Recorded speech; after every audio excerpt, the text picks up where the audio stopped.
newscasts. We'll start with Global here for first question if you're ready to go. Yep. Premier Smith, thank you for speaking with us today.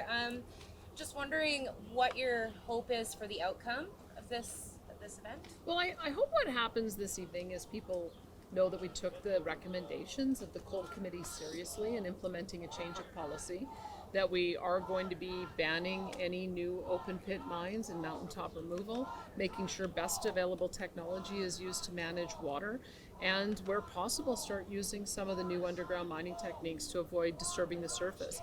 The coal committee also had 4 advanced projects that they said could proceed, and those are going through the regulatory process. But I hope that people understand that we do take that seriously. We heard some of the feedback, and we've made the changes in policy for that reason. And will Albertans get the chance to have their say in this matter? Will there be a referendum? There was a referendum in Crow's Nest Pass, and 72% of the residents were in favor of it. Any community is able to do the same thing as Crow's Nest Pass did and give us advice. I think that it's obviously an issue that has people on who have a number of different perspectives, but I think the main thing is that we've got to find a way to do mining development that also protects the environment. We haven't mined in this country in any great numbers for almost 30 years. Any mining project bears the risk of potential impact on the environment, but we've got to figure out how to do it. If we're going to move to a new economy and develop batteries, all of the components of batteries have to be dug out of the ground. And so coal is no different, especially metallurgical coal. It goes to make steel. And if we're going to be able to have windmills and farm equipment and all of the appliances and cars that are made with that material, we have to be able to figure out how to mine it so that we can give the people the things that they want, but also have less impact on the environment. I think that there's been a real change in the country since Donald Trump got elected, where we realize we have to be self-sufficient now. We've got to find new markets. We've got to make sure we're developing our resources, and we've got to do it in the most responsible way possible because we're the best at it in the world. So I hope that is one of the messages that will resonate here tonight. What do you say to those folks? We've been speaking to people, and they're saying there's no responsible way to mine coal. What's your response to them? Well, I don't accept that. I think that we have to remember we're talking about coal that is used to make steel. And in this area, I'm sure that the same people love renewable energy. You can't make solar panels without coal. You can't make wind turbines without coal. You can't drive tractors without making the steel that is going to allow you to make that kind of equipment. We have to have a balanced approach. I think that things got veered off too far, maybe because there was some bad practices in the past. But our solution is to identify the bad practices, change them, and make sure that we're developing in a responsible way. And we've done that. We won't have any new open pit mines. We won't have any mountaintop removal.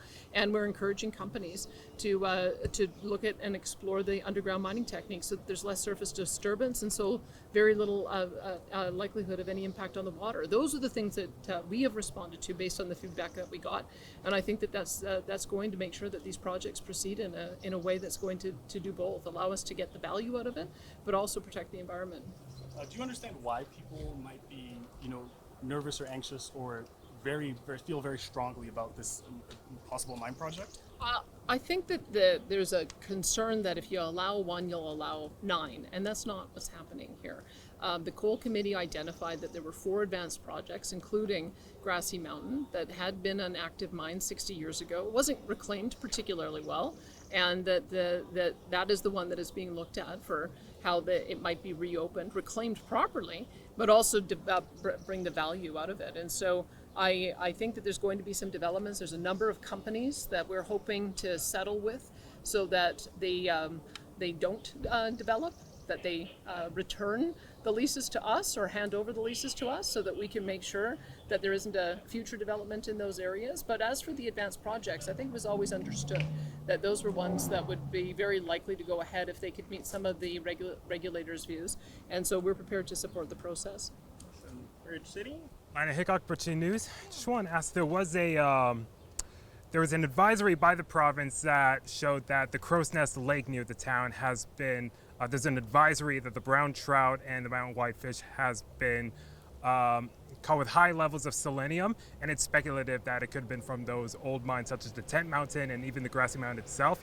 If those old mines are contributed to high selenium levels in those nearby bodies of water, what risk does that impose for new projects coming up in the future? Well, it wouldn't have been associated with grassy because where the grassy water feeds in would be after that particular body of water. And Tent Mountain, as I understand it, has a high level of selenium. Selenium's natural in mountains, and it just happens to be high in Tent Mountain. But that's also one of the projects that I understand may go forward in a different way.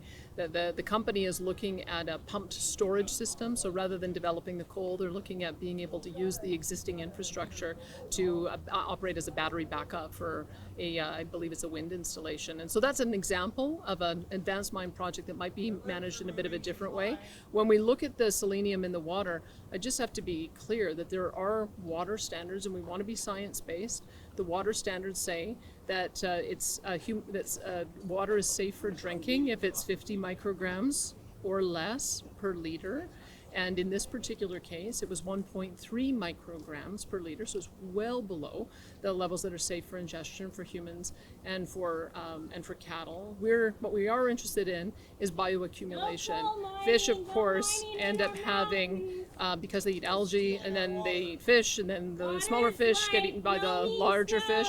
That's one of the reasons as well why we have to look and understand a little bit more about why there's a higher level of accumulation in the fish. I think it's important for us to make sure that we've got peer-reviewed studies and that we're following the science. And that's going to be all the questions we can take. We got to run back inside so we get the town hall started.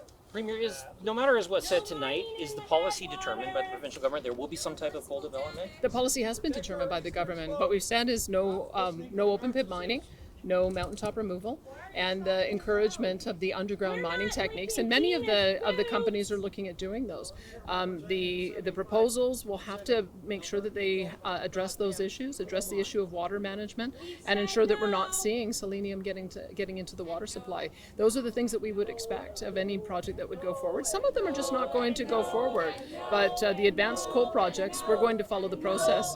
Your own scientists did say that any coal mining in Crowsnest Lake. We're relying on you to protect our waters.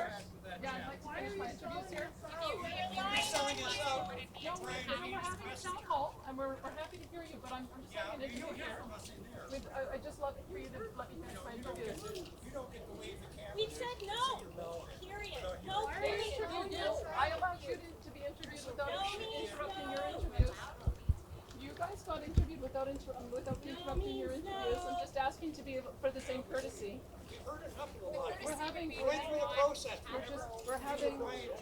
I'm looking for a little bit of courtesy. That's all.